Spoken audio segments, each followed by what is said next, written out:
Well, good evening, everyone. For those I've not had the chance to meet, my name is John Hybush, and I have the honor of being the executive director of this wonderful place, the Reagan Foundation, and I want to thank all of you for joining us here this evening.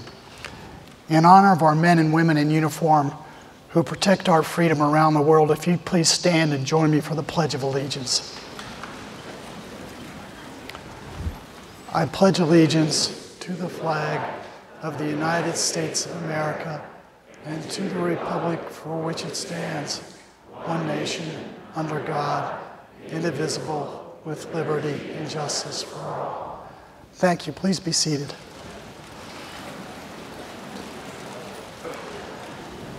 Before we get started, we have a few special guests in the audience I'd like to make sure that we recognize this evening. And of course, I'd like to start with Dr. Carson's lovely wife, Candy. Candy.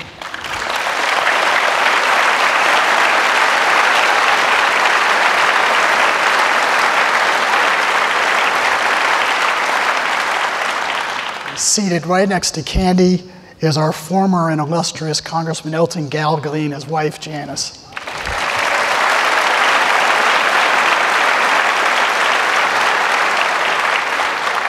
We have several local officials with us tonight, including Mark Lunn, Bob Huber, Mike Judge, Keith Mashburn, and Dennis Weber. You all, please stand.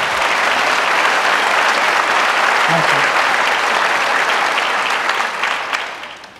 you. And finally, there's a couple here, Al Frank with his wife, Denise, and I want to point them out because they are just two of the extraordinary benefactors who make programs like this possible. Al, Denise, thank you.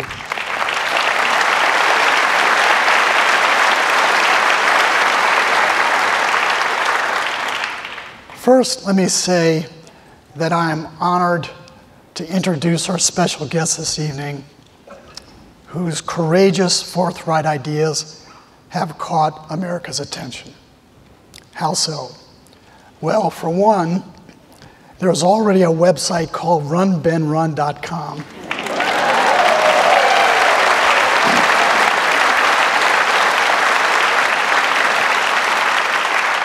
And it is hosted by a group of people that intends to relocate our guests to 1600 Pennsylvania Avenue in 2016.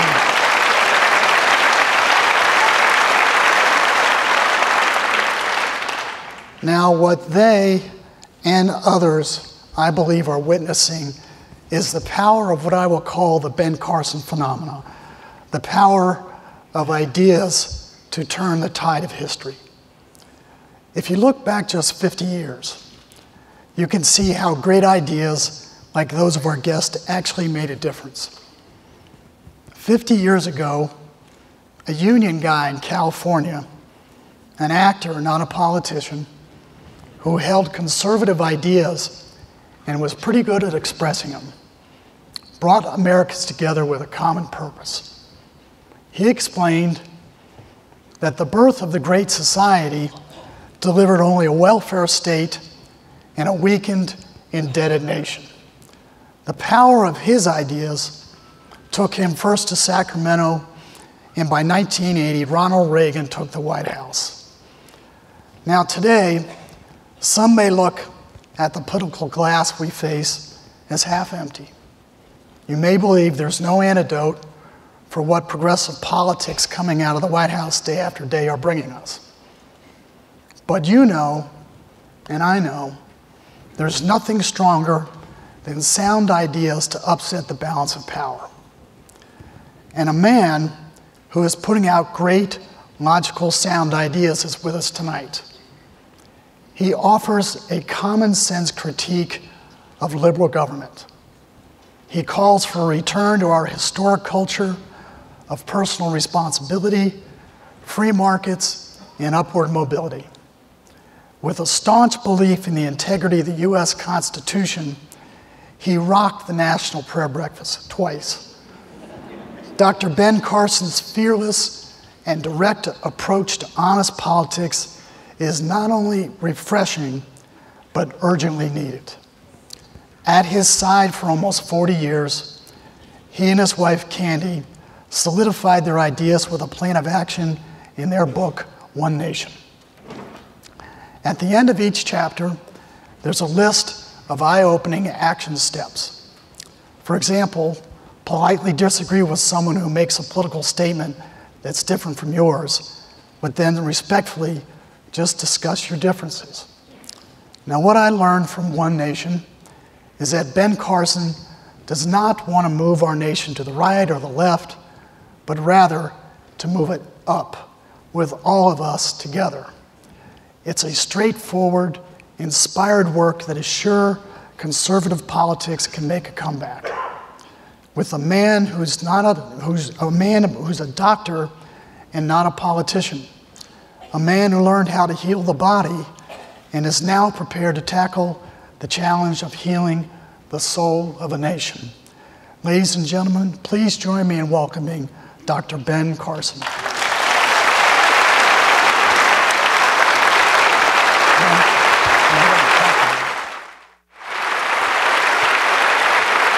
Thank you. Thank you very much.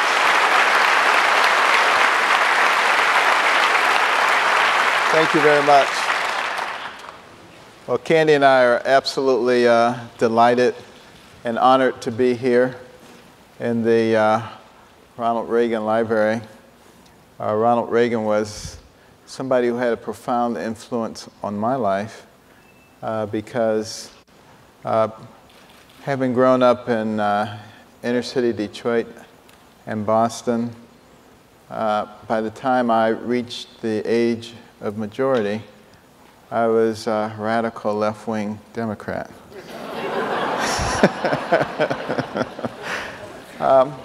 As most young people were, back in those days. But I remember listening to Reagan's speeches, and they made so much sense. I mean, it was just nothing esoteric whatsoever, just common sense. And that coupled with the fact that I was in medical school at that time, and I was starting to, actually I was in my residency, and I was starting to see the results of what happens in people's lives when they don't take responsibility. And it was a combination of those two things that really altered my political thinking very dramatically. But as a youngster, the only thing that really interested me was medicine. I loved anything that had to do with medicine. Dr. Kildare, Dr. Casey, all of those kinds of stuff. Anything on radio or television about medicine, I was right there like a magnet. And I even liked going to the doctor's office, so that tells you that I was kind of a strange person. And going to the hospital was like the best thing in the world because, most people get irritated and they say, my time's important too. I'm sitting there waiting for these doctors. But I love waiting for the doctors. I would sit out in the hallway and listen to the PA system.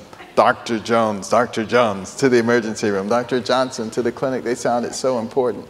And I would be thinking one day they'll be saying, Dr. Carson, Dr. Carson. But of course, now we have beepers, so you still don't get to hear it. But, sometimes those dreams are the things that drive you. I think that's the reason that God gave us brains with the ability to dream, to sustain you during times of peril and disappointment. But sometimes dreams don't lead to good places, and I'm sure some of you remember the case of the Bijani twins, the 29-year-old Iranian women who were joined at the head. Their lifelong dream was to be separated. They scoured the planet looking for a team that would be willing to take on that kind of risk.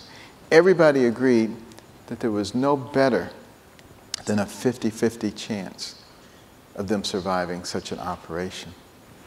When I was first contacted about their case, I told them about Chang and Ing Bunker, the original Siamese twins who lived until they were 63 years old. But they didn't want to hear about that. And they kept searching until they found a team that was willing to do it in Singapore. And they had actually separated a set of twins from Nepal. Some years earlier, I was actually involved in that case, so they managed to convince me to come and join them against my better judgment. But when I met those young ladies, I was duly impressed. They were full of personality, vivacious, smart, had learned to speak English in only 7 months, if you can imagine that. They both had college degrees. They both had law degrees. Only one wanted one, but they both had law degrees.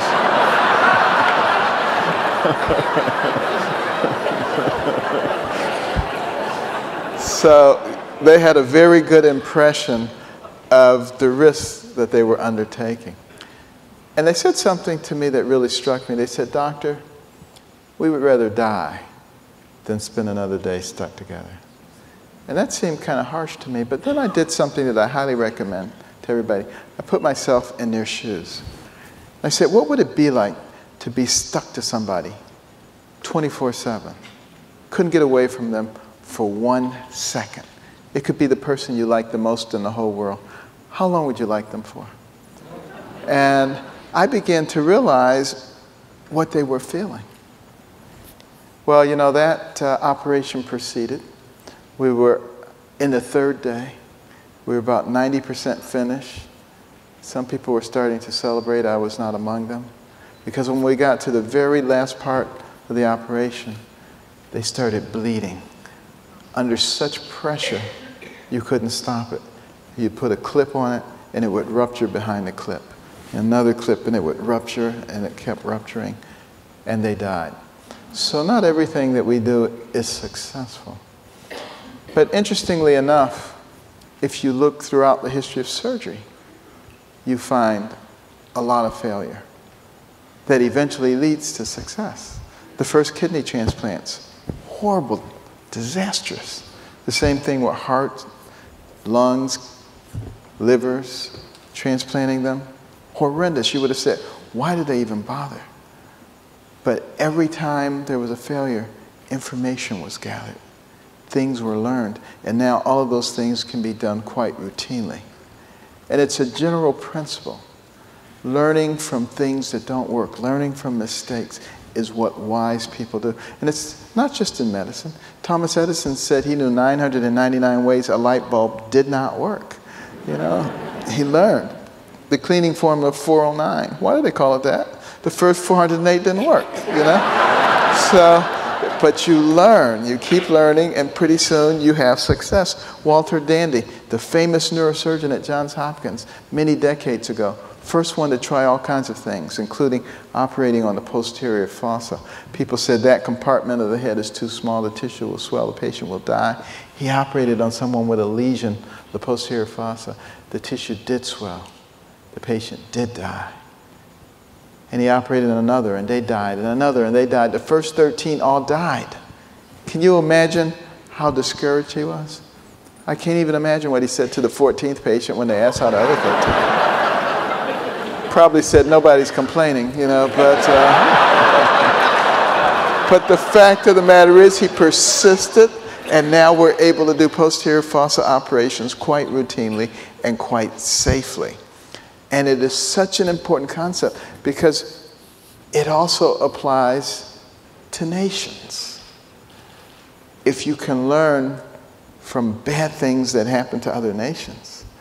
You know, we have many other pinnacle nations that preceded us, and we can look at what they did, and we could learn from it, and we could avoid similar mistakes. But it's almost as if we do read it and then we say, yep, that's what we're supposed to do next, to make sure we also go down the tubes. And, you know, at some point, wisdom has to prevail. And you have to recognize, you know, the Spaniards didn't recognize in the 17th century that they would destroy themselves through fiscal irresponsibility. The French didn't realize that in the 18th century. The ancient Romans didn't realize that about themselves. Great Britain didn't realize that they were going to overextend themselves. And we don't seem to be able to learn from all of those examples. But I have faith that somehow, at some point, we will. Because Thomas Jefferson said that our system was set up in such a way that when things got to the point where they were utterly ridiculous, that the people would respond. It's time for the people to respond, because things are utterly ridiculous at this point.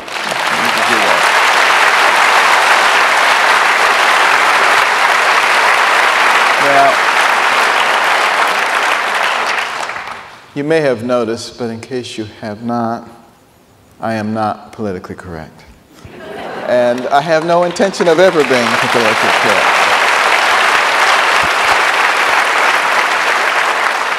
I think political correctness is one of the worst scourges that ever visit our shores.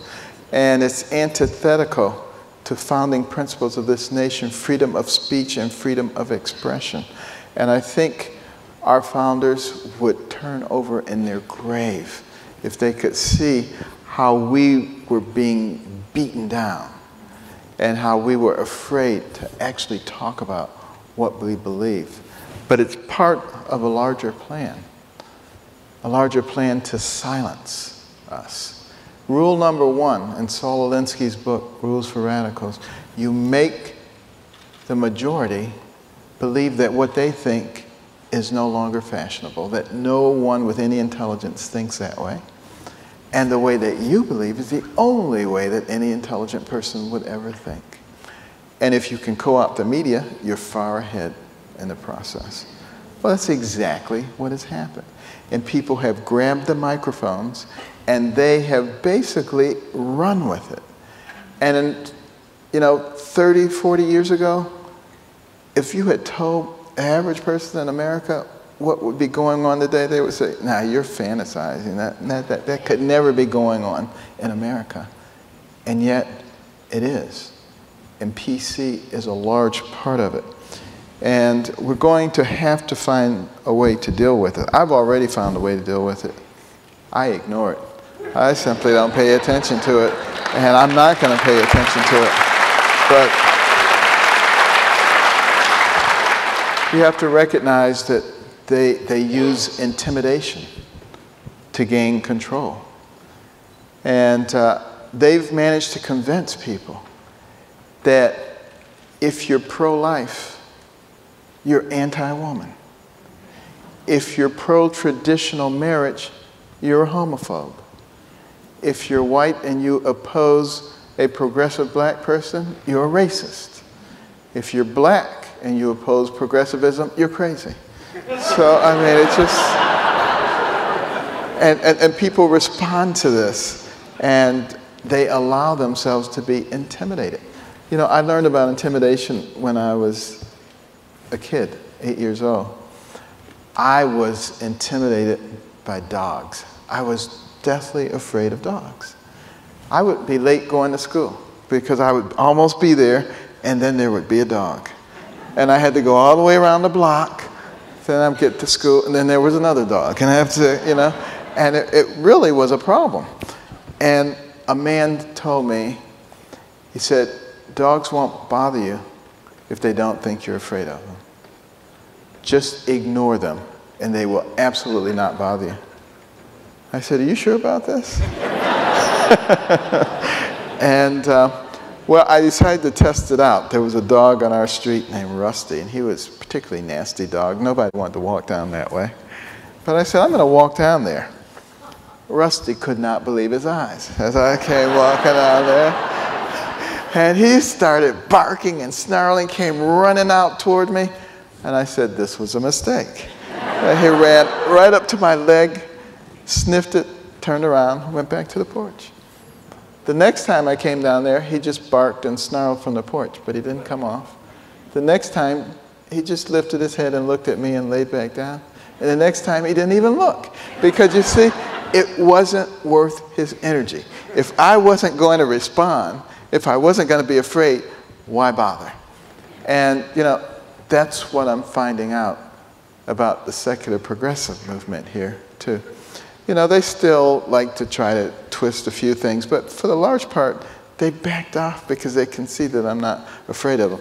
But I actually enjoy them because they're kind of humorous. You know, a few months ago when I said that the VA scandal was a blessing from God because it shows us what happens when you insinuate tons of bureaucrats between patients and healthcare providers. You know, they said, Carson said God wants veterans to die. I mean, it's just such craziness. And then a few weeks ago when I said people shouldn't pile on Ray Rice, I said, you know, obviously what he did to his wife was wrong. And, you know, there's no excuse for that. And he should be punished for that. But we shouldn't all pile on him like we're all the righteous ones, because you have to apply that to everybody if you're going to do that. And what we should be understanding is that there are some disturbances here with both him and with his wife, and they need help, and you need to delve into this. And the left-wing press said, Carson defends domestic abuse. You know? I mean, it's just so absurd. I think one of the reasons that they backed off quite a bit is that they've discovered that the more they attack me, the more people like me. So it's a problem for them. They don't know what to do.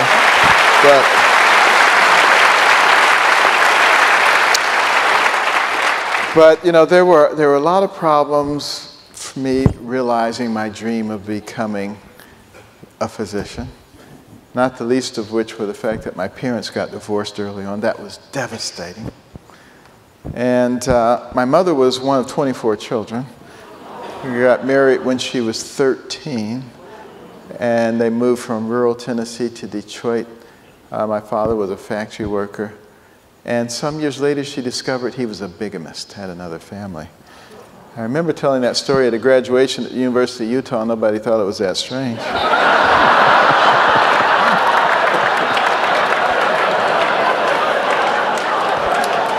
I told you I'm not PC. Now, everybody knows they don't do that anymore, right? Okay, that was a thing of the past. But, you know, she thought it was very strange, and we ended up moving to Boston to live with her older sister and brother-in-law. Typical tenement, large multifamily dwelling, boarded up windows and doors, sirens, gangs, gigantic rats, aggressive roaches. And, but I remember as a 9-year-old sitting on the ghetto stairs, looking through the building across the street, out of which all the windows had been broken, and through which a sunbeam was shining. And it made me think about my future.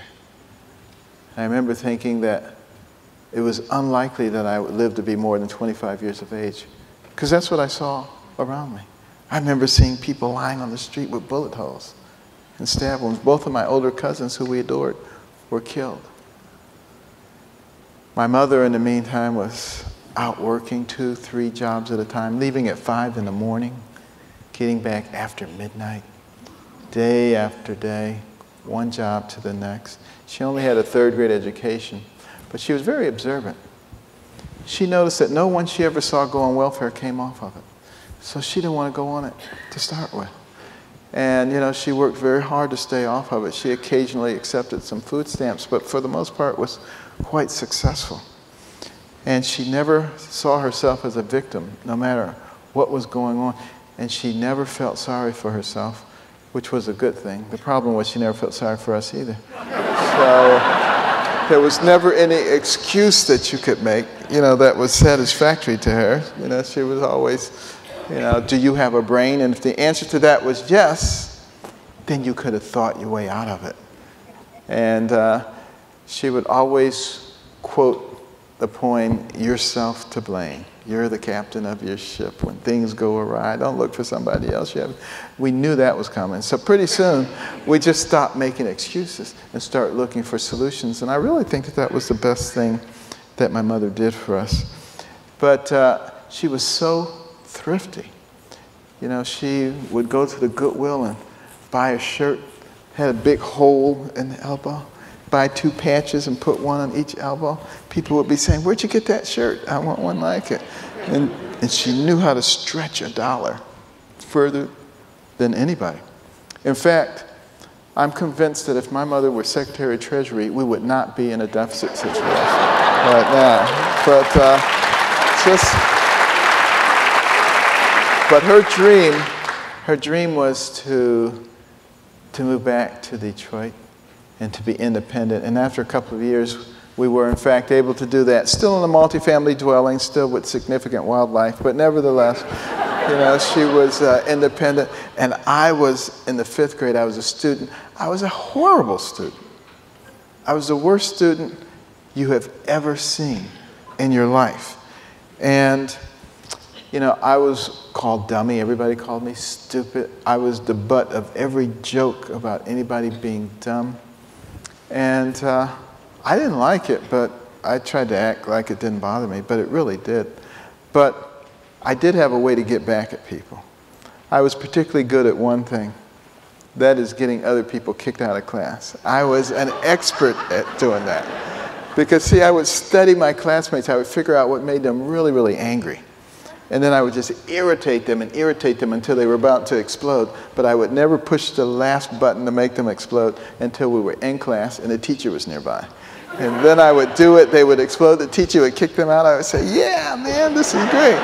Because I wouldn't be the only one who didn't learn anything that day. But see, there was this girl in our class, Miss Goody Two-Shoes.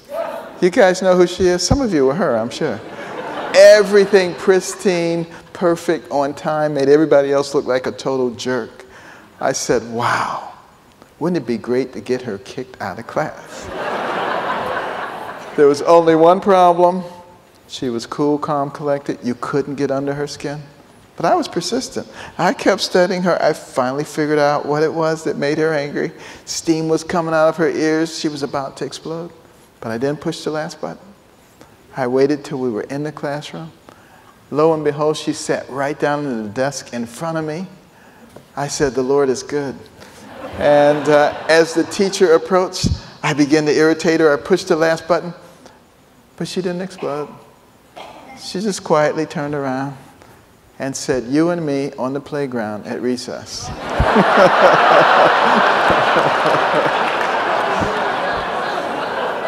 So that didn't work out all that well.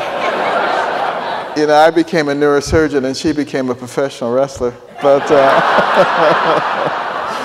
I did stop bothering people after that. But the kind of student that I was, reminds me of many students that I encounter today. And worse than that, many adults that I encounter today who have such superficial knowledge, who don't know anything. I'm sure you remember some of those jaywalking segments from the Jay Leno show, Man on the Street or Jesse Waters, and they go out and they ask people just basic stuff. And they don't have a clue what the answer is. And this is a very dangerous situation. Because you see, the founders of our nation said that our system of government and our freedoms depend on a well-informed and educated populace. They said if we ever become other than that, the nature of the nation will change. Why? Because people would not have the wherewithal to analyze what they were being told, and they could be easily manipulated by dishonest politicians and biased press. And we have to guard against that, which means we have got to once again begin to concentrate on being informed. 20 to 30% of people who enter high school in this country now do not graduate. And this is the information age, the technological age. That wasn't such a bad thing during the agricultural age, when we were known as the breadbasket of the world, could produce more corn, wheat, and barley than anybody. Not a problem. Wasn't so bad during the industrial age, when we could produce more airplanes and cars and sewing machines than anybody else. But we're no longer in the industrial age or the agricultural age. We're in the information age where knowledge is power. So we can't afford to have that number of people dropping out of high school. I was talking to the chairman of Intel. He said we have a lot of high-powered, high-paying technical jobs. We cannot fill them with American college graduates. There aren't enough of them. We have to go to Japan and China and South Korea, India, to get people to fill these jobs. Think about that. And that says something about what we're doing or what we're not doing.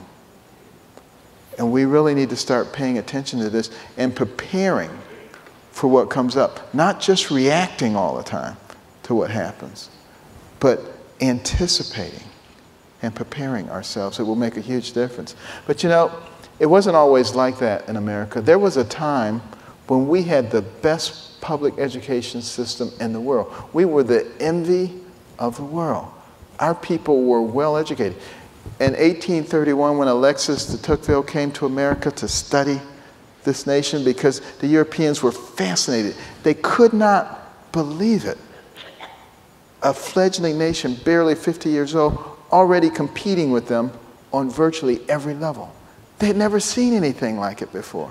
There must be some fluke. De Tocqueville was going to come here and ferret it out.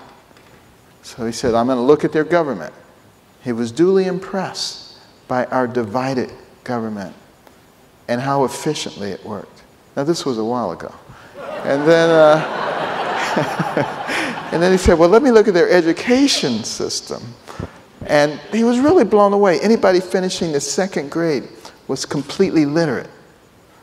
I mean, he could find a beaver trapper on the outskirts of society, and the guy could read the newspaper, could tell him how our government worked, could have a sophisticated conversation. Only the aristocracy in Europe were able to do that. And do you realize that that was really the reason that we had so many capable people who were able to move from one ocean to the other ocean against a rugged and hostile terrain? Because they knew how to build roads and structurally sound bridges and containment facilities and dams. They knew how to invent things when a problem came up. They were the epitome of the can-do attitude that characterized the rapid rise of America to the pinnacle of the world.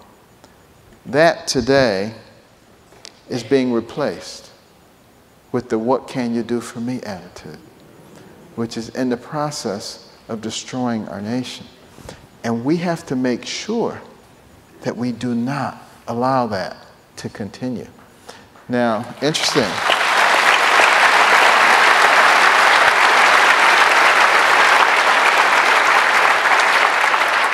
If you really want to get an impression of how well educated our people used to be, take a look at the education chapter in our book before this book, which was America the Beautiful.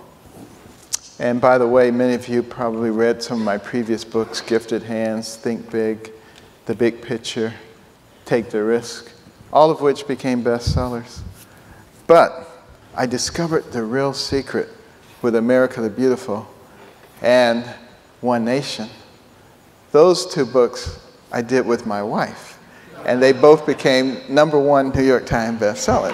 So that makes a difference.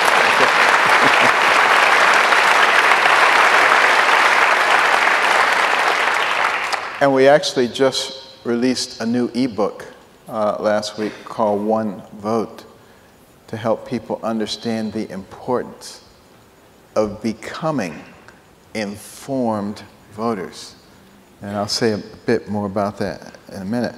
But if you look at the education chapter in America the Beautiful, we extracted questions from a middle school exit exam from the early to mid-1800s. What you had to know to get a middle school certificate in this country. I think you will rapidly realize that most college graduates today could not pass that test. We have dumbed things down to that level. And it is hurting us tremendously as a nation. And we all can benefit from more knowledge. You know, I like to challenge people to make a promise to themselves that for the next 1 year, they're going to spend a half an hour every day learning something new. Just a half an hour. Not much time at all. A lot of people spend that much time on the toilet. Take a book in there with you, okay? And learn during that time, half an hour. You know, it can be algebra, it can be history, American history, world history, physics. You know, there's a physics book called The Science Before Science by Dr. Anthony Rizzi. It's an easy to understand physics book. Take a globe, spend a half an hour learning where different places are and what's around them. If you do that for 1 year, a half an hour, I guarantee you that people who don't know you, haven't seen you for a while, they'll say, "Who are you?" They'll think you've been possessed. I mean, you'll be so different. You'll know so much. And it's an easy thing to do. And it also sets a tremendous example for the young people in your sphere of influence. And, you know, it translates into becoming a knowledgeable voter. You know, the average American, when they go into the voting booth, they're looking for a D, an R, or a name that looks familiar. The name could be Satan. Oh yeah, I know that name. You know, in many cases it is, you know, and that is problematic. And that's how we got into the situation that we're in now, where there is almost a total disconnect between the people and their representatives. And that is our fault. We, the people, are placed at the pinnacle of power in the way that our government was structured. But we cannot exercise that power unless we are knowledgeable.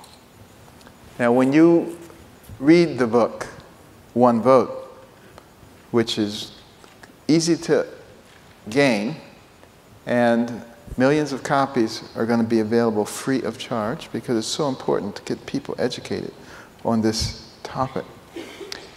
And it will show you who your representatives are, how they voted, not how they said they voted, but how they actually voted. You'll be able to determine their political philosophy and your political philosophy and see if they mesh. See if you're even in the right party. It's completely nonpartisan, but it helps people understand the process and what their vote means and why it is important. Because the way our country was designed for of and by the people were supposed to be in control, and the government was to conform to the people. We now have a people who conform to the government. It's completely out of whack, and it's up to us to turn it around back the way it's supposed to be.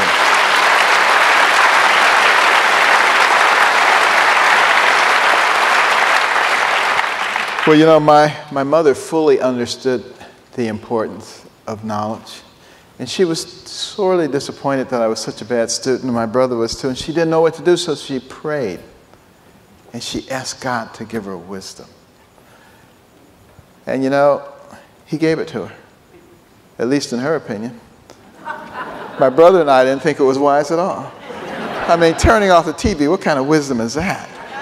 And to make it worse, making us read 2 books apiece from the Detroit Public Libraries every week and submitting to her written book reports, which she couldn't read, but we didn't know that. And she would put check marks and highlights and underlines and all these things. And we would think she was reading them, but she wasn't.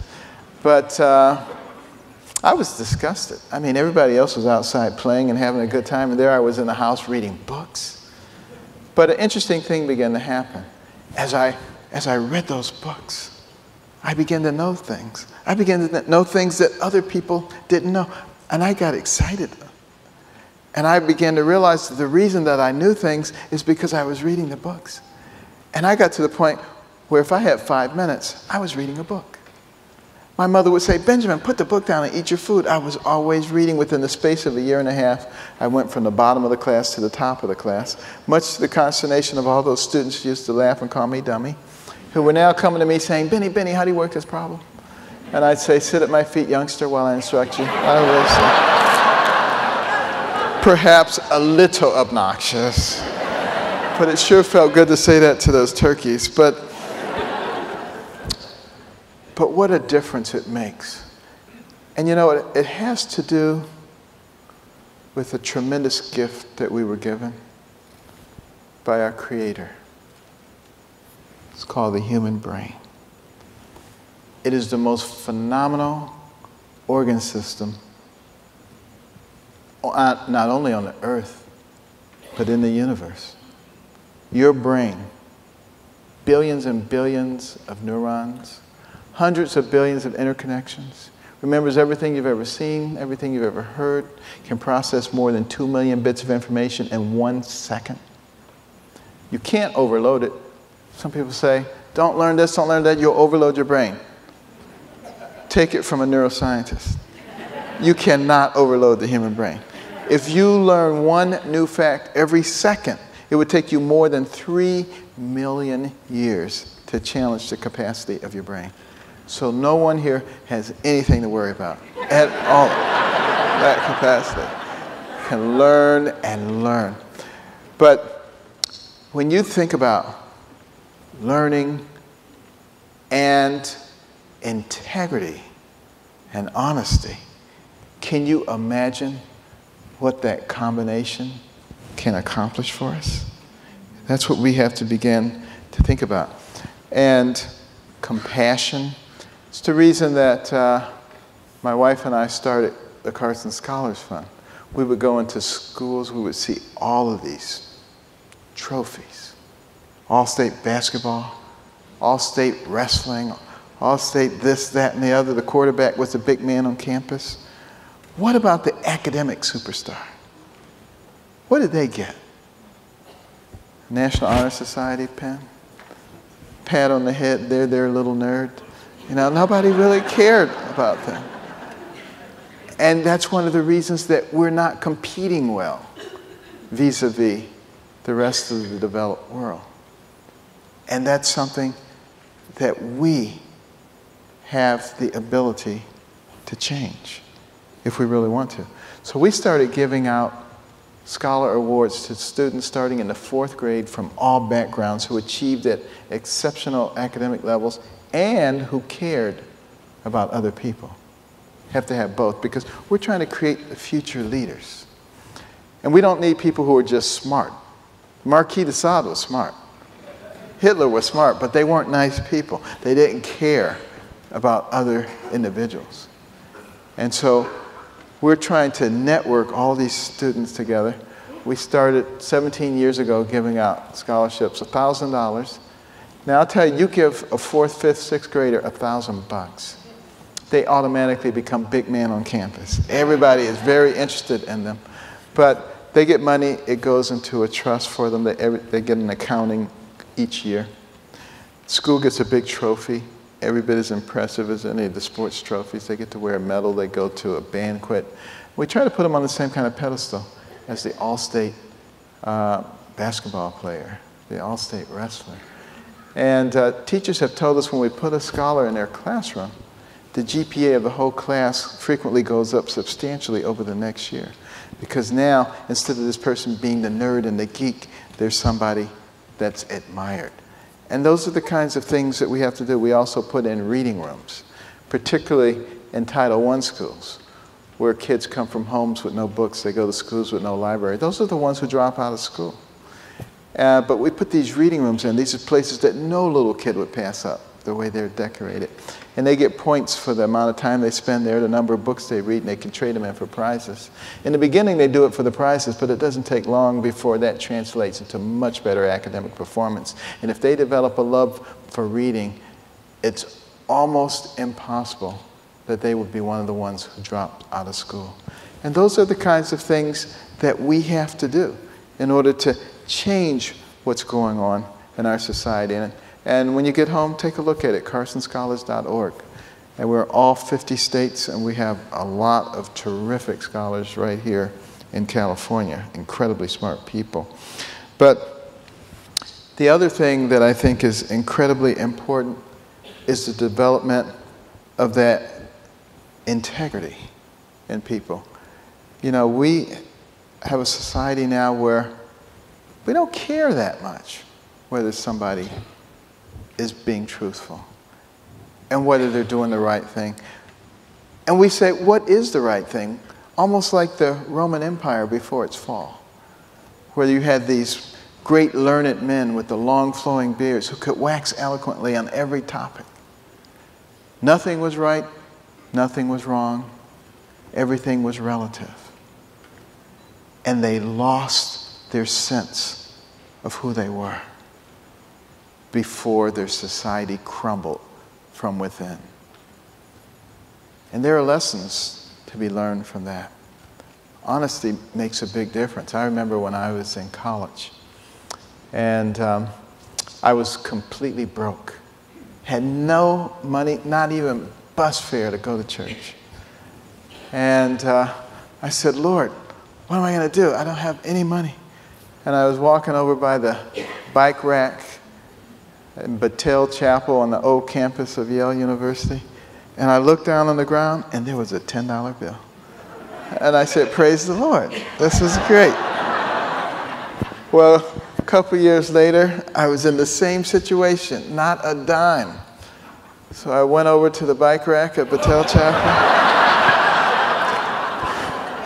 Nothing there. But we had just had one of the final exams on one of my psych courses, and an article had come up in a special edition of the school newspaper saying that all of the final exams had inadvertently been incinerated, and that everybody was going to have to come back and retake the exam.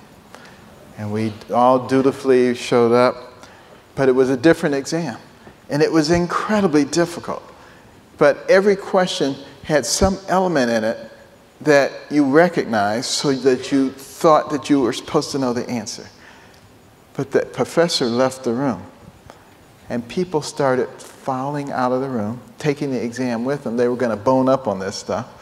And pretty soon, instead of 150 students, there were only 50 students, and then 25, and then 10, and then 5, and then 1. That one was yours truly.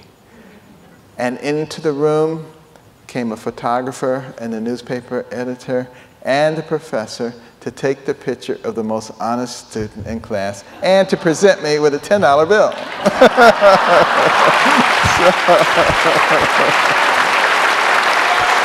So,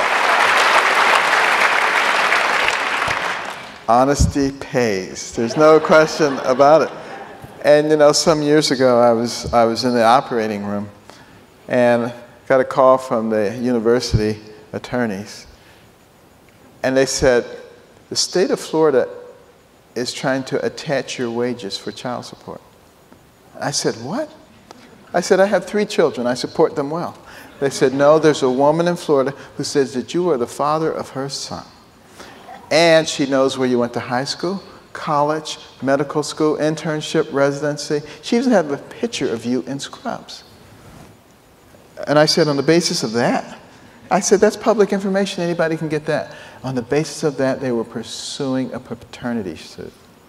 And I had to get my lawyer involved. And then they said, send us a blood specimen, and we can do DNA testing. And I said, excuse me? I said, you people, as incompetent as you are, want me to send you a blood specimen? I say it'll end up at a murder scene and I'll be in jail for the rest of my life. Are you kidding me? And then it escalated a little bit more. And then it just fizzled and it just disappeared. Because you see, what happens is people see someone like me who's out and about a lot, and they figure they've been messing around. They don't even know all the people they've been messing around with, and they're going to want to keep it quiet, and they're just going to fork over the money. there was only one problem with their thinking. And that is, I knew that the only woman I'd ever slept with in my life was my wife. So I didn't have to scratch my head and say, was there a conference? And you know, I didn't have to do that, okay? And it makes a difference. It makes a difference.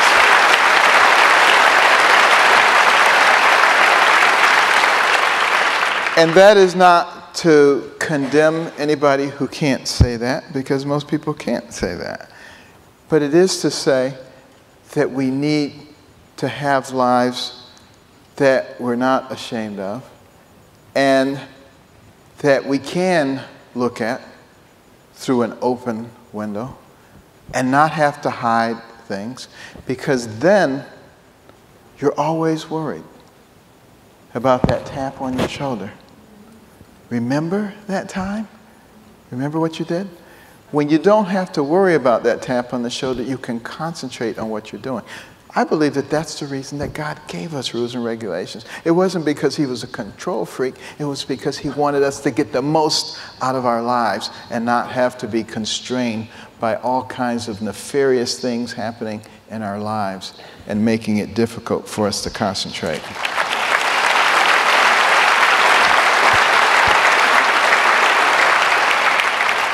Well, you know, I had a very rapid career in medicine. I found myself chief of pediatric neurosurgery at age 33. Had a lot of controversy, a lot of controversial cases, because I pushed the envelope a lot and did things that hadn't been done before. But they worked out. They all worked out extraordinarily well. But I think it prepared me for life after surgery, which turned out to be quite different than I thought. When I retired last year, I thought I was going to play golf. And I thought that I was going to learn how to play the organ. We bought this incredible organ, really nice, and I was going to learn new languages. We bought all these Rosetta Stones. But I think the good Lord had a different plan for me, starting with that prayer breakfast. And, you know, it's just,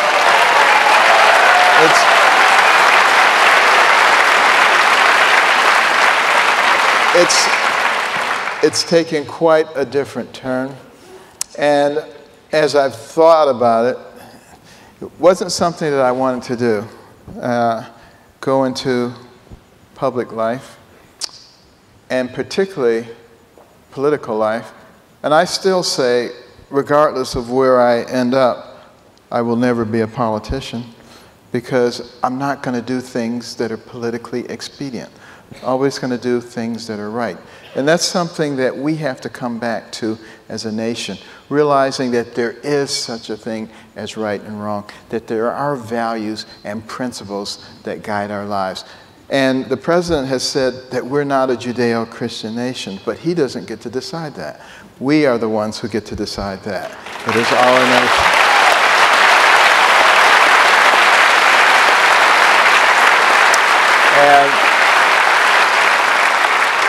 And we have to use our collective intellect to solve the many problems that exist. You know, it started out with me with health care. And it's funny, I was in the airport a couple of weeks ago, and a lady came and sat down next to me. She was African American. She says, I'm a Democrat. And she says, but I love all the stuff you say, but I just need to know one thing. Why don't you want poor people to have health care? And I said, let me straighten you out. And because what happens is there's so much propaganda out there. And in fact, you know, what I have proposed, a system of health savings accounts that are funded in a variety of different ways, that is much cheaper than anything that we're doing now or anything that has to do with Obamacare. And it provides everybody in the country with care from birth to death, and the same kind of care. There's not two levels of care. Everybody is valuable. And it also brings the whole healthcare system into the free market, which is what controls healthcare quality and price. And I hope you'll take time to look at it, saveourhealthcare.org, and see what's going on. Because I think you can't just complain about something.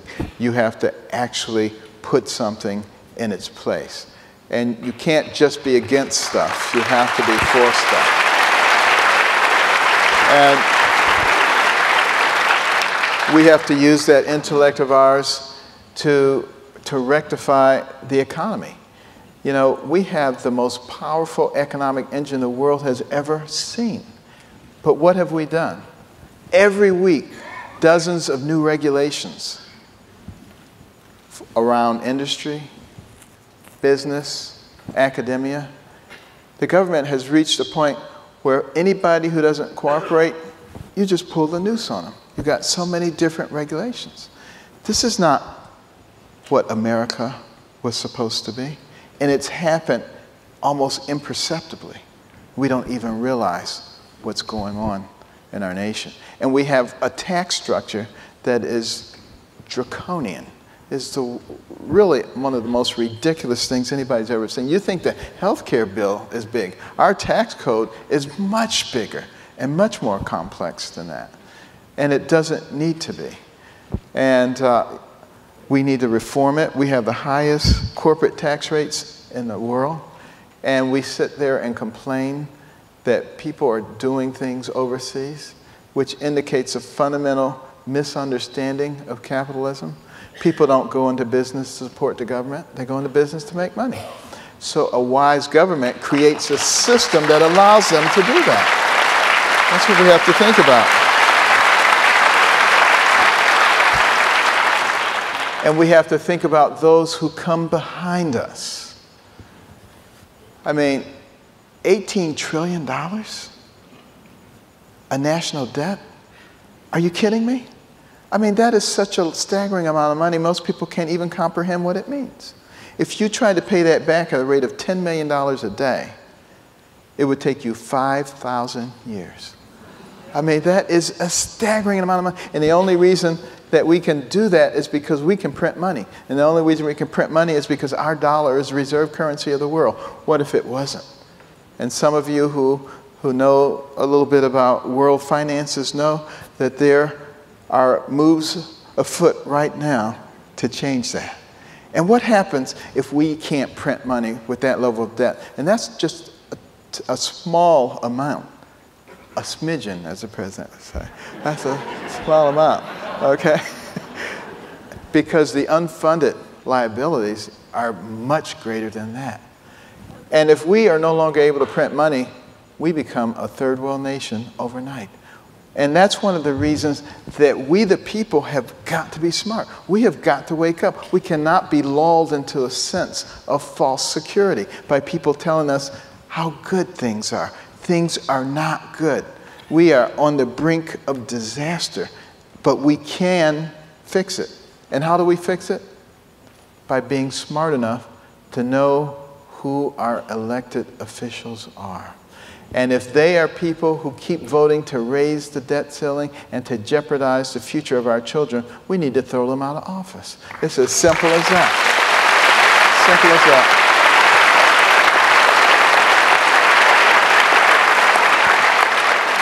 And we need to have the courage to stand for those who are coming behind us.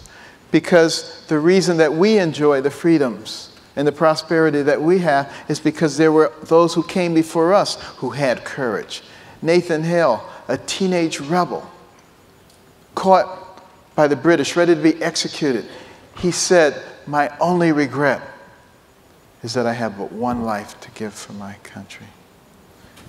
Patrick Henry, "Give me liberty or give me death." All of those soldiers during World War II, on D-Day, landing on the beaches of Normandy, being mowed down by the hundreds, by the thousands. But what did the others do? Did they turn back? No. They stepped over the bodies of their dead comrades, and they overwhelmed the Axis forces, in many cases knowing that they would never see their beloved country or their loved ones again. Why were they willing to do that? They did it for you and for me so that we could be free. So now we have to ask the question, what are we willing to do for those who are coming behind us? Are we just going to go along to get along? Are we going to allow all the freedoms that were fought for to go away because we're afraid somebody is going to call us a name? Are we going to learn the meaning of the word sacrifice, that we don't have to have everything, that we can leave some things for them, that we don't have to spend up their future? Do we have the courage, the moral fiber to do that? I personally think that we do. I think about people like George Washington, who rode alongside his men, didn't wait for a report. And I got to tell you about something that you may not know. The AP American History course that's being taught across this nation right now, which was designed by the same guy who designed Common Core, by the way. It has like 2 paragraphs about George Washington, nothing about Dr. Martin Luther King, a huge section on slavery and how horrible we are, a huge section on Japanese internment camps and the bombing of Hiroshima and Nagasaki, how we killed people unnecessarily, a huge section on how we decimated the American Indians. I don't understand how any student taking that course could finish it and not immediately want to sign up for ISIS. You know, this is what we're doing. We're doing this in our nation. And the only way that it can stand is that we don't stand up and challenge this. We need to find out what's being taught to our students. We need to challenge the school board. We need to challenge whoever needs to be challenged, but we can't just sit around and allow our nation to be taken away from us. And that's exactly what's going to happen if we don't.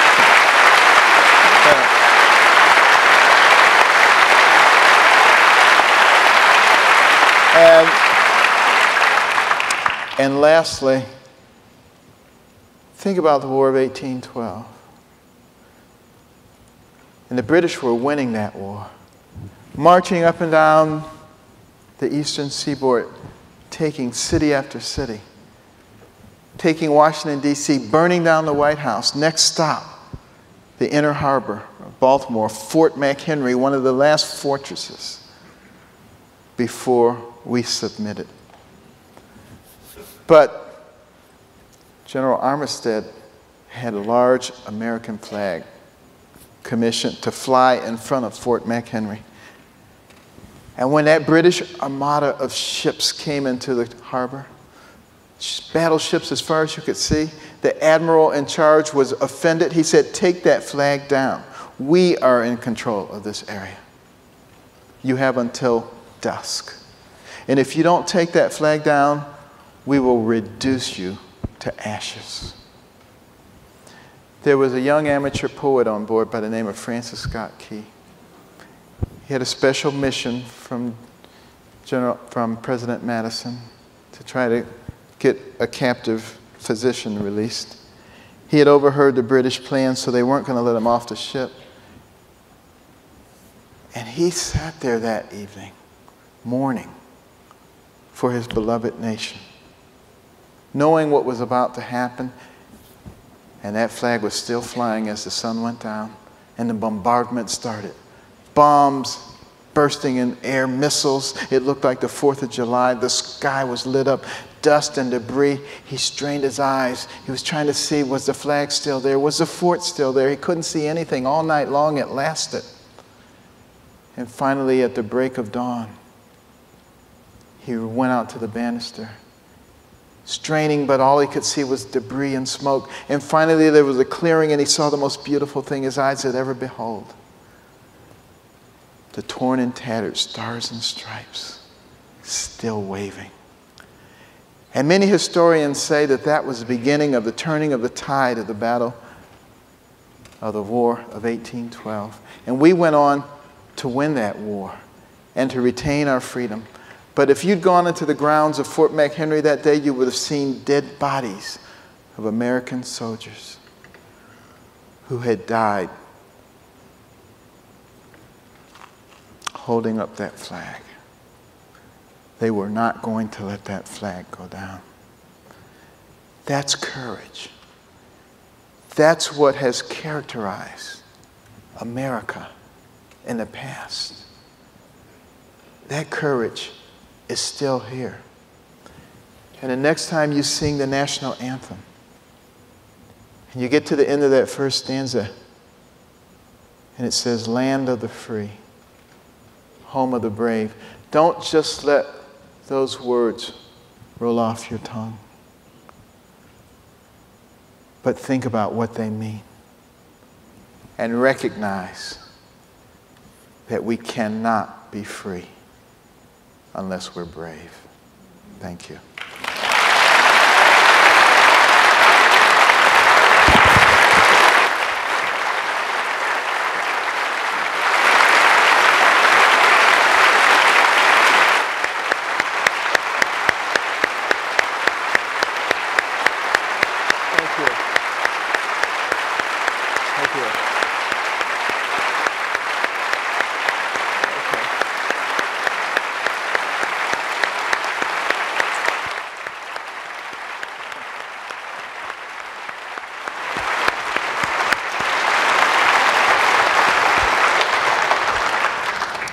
Well, we are out of time, as the clock says, but there's so many of you here. I know they have so many questions. We could stay all night, but why don't we take 2 questions from the audience? And if you have a question, raise your hand. Someone in the aisle will bring you a microphone. If you could just wait till the microphone is in your hand. Any questions at all for Dr. Carson?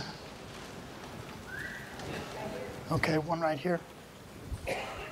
2 questions. Thank you, Mr. President.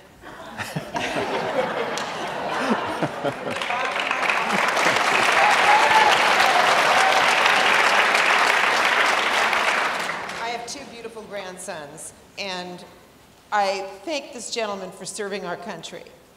And I thank you for bringing that to everyone's attention, which I know this room is full of people that appreciate and know that in their heart. Absolutely. And I challenge all of you to go out to your neighbors and to your children and teach them to salute the flag, to say thank God bless America, and to teach their children the kind words that you just so beautifully and eloquently spoke tonight. And my question is, will you please run for president?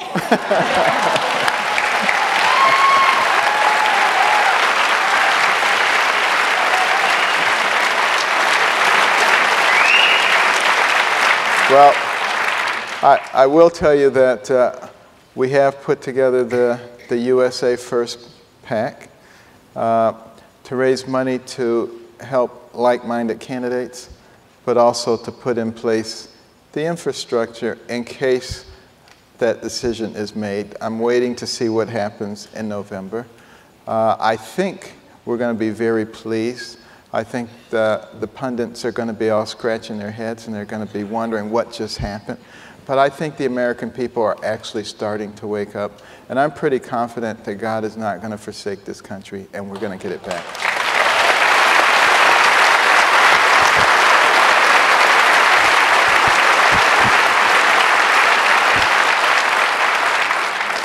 Hi, would you please share your direction and your recommendations about the dangers with Russia? The what? Russia. Putin and Russia. Oh, Putin and Russia. Yes, absolutely. Well, first of all, I don't think you have to be very bright to understand what Putin is up to. Okay. You know, in 2008, he invaded Georgia and now Crimea and now eastern part of the Ukraine. And he's obviously trying to put the Soviet Union back together again, restart the Cold War. And we have to be smart enough not to just sit around and react to things that are happening. We have to be proactive. We need to be developing relationships with all the former components of the Soviet Union. We need to be strengthening NATO. We need to be getting them all involved with NATO, which will make it much more difficult for him. And we need to do what Ronald Reagan did. We need to fight him economically.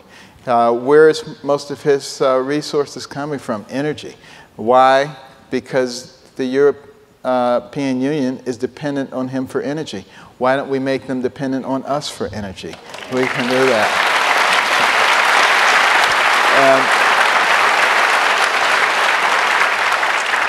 And let me just conclude by saying this. In the pre-revolutionary days of America, people were so tired of the dictatorial style of King George III. And what did they do? They started getting together. They started having town meetings. They met in their barns. They even invited the loyalists. And they said, what kind of America do you want to have? What do you want to pass on to your children and to your grandchildren?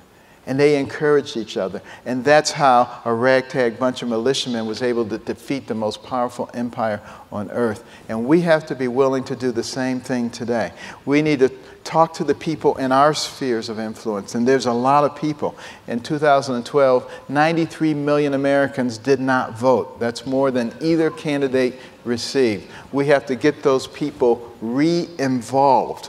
Everybody has a sphere of influence. Talk to your uncle who hasn't voted in 20 years and your invalid aunt. And, you know, if she can't get to the polling place, make sure you register her for an absentee ballot. And if she can't see, help her fill it out. There are all kinds of things that each one of us can do. We can multiply the effect that we have. And if we do that, no amount of fraud or abuse of the system will be enough to overcome the will of the American people.